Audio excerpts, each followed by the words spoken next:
আসসালামু আলাইকুম প্রিয় দর্শক, এখানে যে কলাগুলো দেখতেছেন এগুলা কিন্তু আমাদের নিজেদের শ্বাস করা কলা।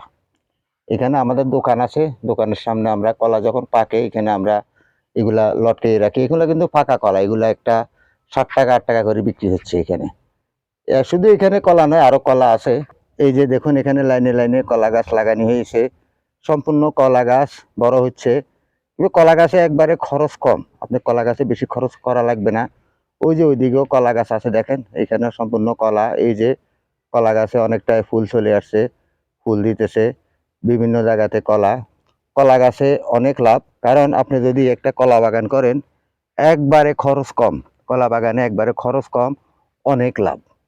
লাভ কেন? কারণ কলা গাছের পাশে দিয়ে আরো কত কলা গাছ উঠতেছে।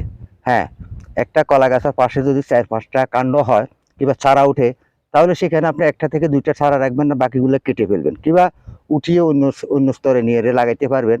আর কলা যখন আপনারা কাটবেন, কলা কাটার পরে যে গাছটা আছে না, গাছটা মূল সহকারে উঠিয়ে ফেলবেন। যদি গাছের গোড়ায় রেখে দেন তাহলে এটা ফসে কিন্তু সেখানে আপনার কেঁচো জন্ম নেবে।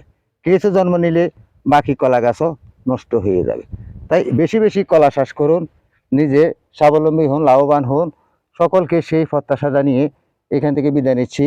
ইউটিউব চ্যানেল ও ফেসবুক পেজ থেকে আন্তরিক ভালোবাসা অভিনন্দন জানাচ্ছি। আসসালামু আলাইকুম রহমতুল্লাহ বারকাতুহ।